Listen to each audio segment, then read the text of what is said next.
പാണ്ഡുപുത്രന്മാരുടെയും ധൃതരാഷ്ട്രപുത്രന്മാരുടെയും ആയുധവിദ്യാഭ്യാസം പൂർത്തിയായപ്പോൾ അവർക്കോരോരുത്തർക്കുമുള്ള സാമർഥ്യം സഭയിൽ പരീക്ഷിച്ചറിയുവാൻ വേണ്ടി ഒരു പരീക്ഷാരംഗം സജ്ജമാക്കാൻ ഭീഷ്മാചാര്യർ ഏർപ്പാട് ചെയ്തു. രാജകുമാരന്മാരെല്ലാവരും അവരവരുടെ കഴിവുകൾ കാഴ്ചവെച്ച് സദസ്സിനെ വിസ്മയിപ്പിച്ചുകൊണ്ടിരിക്കുമ്പോൾ അവസാനമായി ദ്രോണരുടെ പ്രിയ ശിഷ്യനായ അർജുനൻ രംഗത്തേക്ക് പ്രവേശിച്ചു. മധ്യമ പാണ്ഡവനായ അർജുനൻ ധാർമ്മികനാണെന്നും അസ്ത്രവിദ്യയിൽ ഏറ്റവും ശ്രേഷ്ഠനാണെന്നും ജനങ്ങൾക്കിടയിൽ സംസാരമുണ്ടായി. ദിവ്യാസ്ത്രങ്ങളാൽ പല വിധത്തിലുള്ള അത്ഭുതകർമ്മങ്ങൾ അർജുനൻ പ്രകടിപ്പിച്ചു. അസ്ത്രം കൊണ്ടു മാത്രമല്ലാതെ മറ്റായുധങ്ങൾ കൊണ്ടും അർജുനൻ അത്ഭുതകരമായ അഭ്യാസങ്ങൾ പ്രകടിപ്പിച്ചു.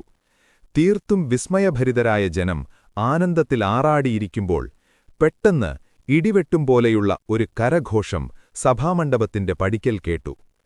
എല്ലാവരും ആശ്ചര്യത്തോടെ നോക്കുമ്പോൾ ദ്വാരപാലകന്മാർ മാറിക്കൊടുത്ത മാർഗത്തിലൂടെ അത്യന്തം തേജസ്വിയും കരുത്തനുമായ ഒരു യുവാവ് ജന്മസിദ്ധമായ ഉജ്ജ്വല കവചം ധരിച്ച് കർണഭൂഷണങ്ങളുമണിഞ്ഞ് വില്ലും വാളും ധരിച്ച് കാൽനടയായി മടികൂടാതെ ഗൗരവത്തിൽ നടന്നെത്തുന്നത് കണ്ടു. അത് കൗന്ദേയനായ രാധേയൻ കർണനായിരുന്നു. കർണനെ കണ്ടപ്പോൾ തന്നെ കുന്തിക്ക് ആളെ മനസ്സിലായെങ്കിലും അറിഞ്ഞതായി ഭവിച്ചില്ല.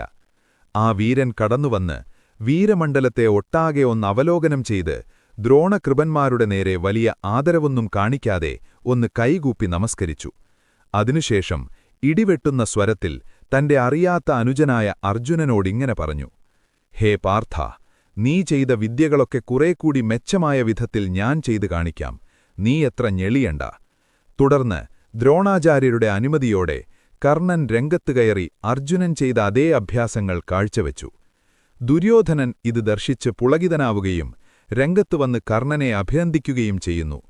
അഭ്യാസപ്രകടനത്തിനുശേഷം തന്നെ നിന്ദിക്കുന്ന വിധം പറഞ്ഞ വാക്കുകൾ കേട്ട സഹോദരങ്ങളുടെ കൂടെ നിൽക്കുന്നവനായ അർജുനൻ പറയുന്നു: കർണ, വിളിക്കാതെ വന്നുകയറുന്നിടത്തും ചോദിക്കാതെ പറയുന്നവർക്കുമുള്ള ലോകങ്ങളിൽ ഞാൻ നിന്നെ കൊന്നയക്കുവാൻ പോകുകയാണ്. അതിനു മറുപടിയായി കർണൻ ഇങ്ങനെ പറയുന്നു: പൊതുവേദി എല്ലാവർക്കും ഒന്നുപോലെയാണ്. നിനക്കുമാത്രം വിശേഷിച്ചെന്തുണ്ട്? ക്ഷത്രിയൻ വീര്യത്തെയാണ് ആശ്രയിക്കുന്നത്. അപ്പോൾ കൃപാചാര്യർ ഇടപെട്ടു. കൃപാചാര്യർ അർജുനന്റെ കുലവും ഗോത്രവും മാതൃപിതൃ പരമ്പരയുമെല്ലാം ശരിയായി വിശദീകരിച്ചു. എന്നിട്ട് കർണനോട് അദ്ദേഹത്തിന്റെ കുലവും ഗോത്രവും പറയുവാൻ ആവശ്യപ്പെട്ടു.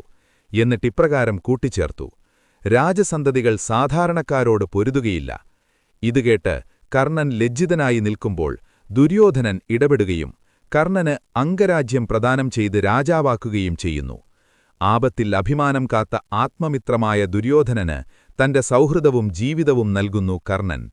വൃഷാലി എന്ന യുവതിയെ വിവാഹം ചെയ്യുകയും അതിൽ 9 പുത്രന്മാർ ജനിക്കുകയും വൃഷസേനൻ, ശുദ്ധാമ, ശത്രുഞ്ജയ, ദ്വിപദ, സുഷേണൻ, സത്യേഷ, ചിത്രസേനൻ, സുശർമ്മ, വനസേനൻ, വൃഷകേതു എന്നീ പേരുകളിൽ അറിയപ്പെടുന്നു.